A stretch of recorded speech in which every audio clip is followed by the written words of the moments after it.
more people will be attracted towards this game. মাসখানেক আগে অস্ট্রেলিয়ার মেয়েদের বিপক্ষে ওয়ানডে ও টি-20 সিরিজে বাংলাদেশের মেয়েদের খুঁজেই পাওয়া যায়নি। মনে রাখার ঘটনা শুধু পেসার ফারিহা তৃষ্ণার হ্যাটট্রিক।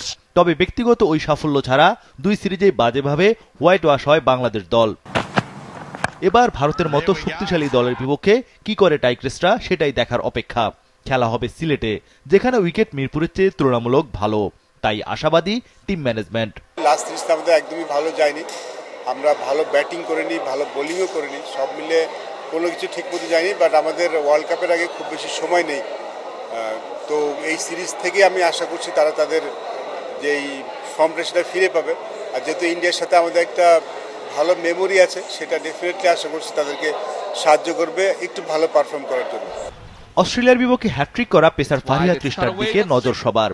হাবিবুল বাশার অবশ্য আলাদা করে কারো নাম বলেননি। ফারিহা সহ পেসার মারুফাও গত এক বছর ধরে বেশ আলোড়ন তুলেছেন তার বোলিং দিয়ে। আমার মনে হয় ওয়ার্ল্ড কাপে ভালো উইকেটে খেলা হবে।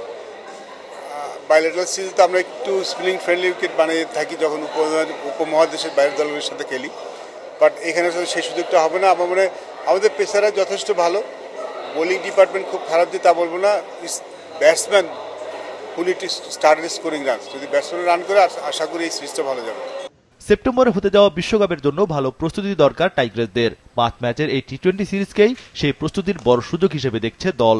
সিলেট ডিফারেন্ট উইকেট, সিলেট কিন্তু ঠিক মিরপুরের মতো উইকেট নয়, তো আমাদেরও প্রত্যাশা ভালো উইকেটে খেলার। ওয়ার্ল্ড কাপে যেমন উইকেট থাকবে সেরকম উইকেটেই আমাদের তৈরি করার জন্য বলা হয়েছে। আশা করছি যে উইকেট ভালো থাকবে এবং আমরা ভালো ক্রিকেট দেখতে পারবো এই সিরিজে। ভারতের এই দলটির বিপক্ষে গেল বছর টি-20 সিরিজে একটি ম্যাচে জয় পায় জ্যোতির দল, আরেকটি ম্যাচে শুধু অভিজ্ঞতা কম থাকায় হাতের মুঠো থেকে জয় ফসকে যায়। 2-1 ব্যবধানে সিরিজ হারলেও দারুণ খেলা উপহার দেয় বাংলাদেশ। এরপর ঘটনাবহুল ওয়ানডে সিরিজ ড্র করে টাইগ্রেসরা, যেখানে মাঠের খেলার বাইরের বিষয়েও উত্তাপ ছড়ায় অনেক। 28 এপ্রিল হবে দুই দলের প্রথম টি-20।